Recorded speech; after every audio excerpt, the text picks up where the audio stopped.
સવારે આગળની પ્લેસો જોતા જોતા આગળ હાલી હવે અલગ પ્રકારની થીમવાળા ફુવારા છે। આ હંસના મોઢામાંથી પાણી નીકળે, માછલીના મોઢામાંથી, અને આગળ આ રીતનું આખું કાવરિંગ છે અને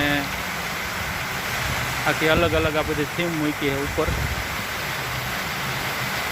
આગળ આખો અલગ પ્રકારનો ફેસ આવે છે, ઉપર સ્ટાર છે સોનાનો અને એકદમ મસ્ત બ્યુટી છે। અહીંની રાણીનું સ્ટેચ્યુ છે આ સાઈડ અને આ રીતના આખા ફુવારાની થીમ છે। આગળ ગુલદસ્તો હતો, હવે આગળ અલગ પ્રકારનો ફુવારો છે। આખા ગુંજ મૂકેલો છે।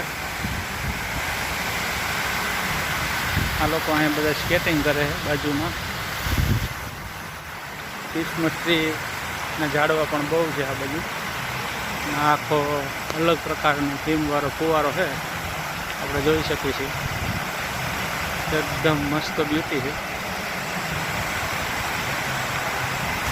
અને આગળ પણ સારો આખો મહેલ છે।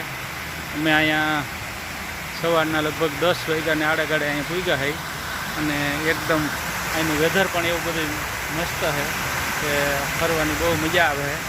એમ થાય કે આખી પ્લેસમાં આખો દિવસ અહીંયા રોકાય।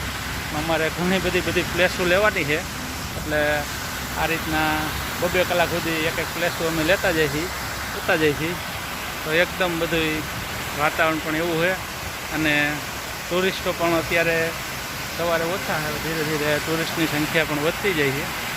તો આ રીતનું આખો વ્યૂ છે અને એકદમ બધી બ્યુટી છે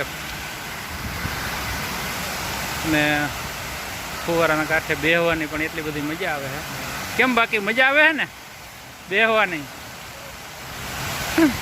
એટલો મસ્ત આ બધો ફુવારો છે ને આ ટુરિસ્ટો બધા ફોરેનરો આ રીતના અહીંયા આવતા હોય છે અને એકદમ મસ્ત આખો ફુવારાનો વ્યૂ છે।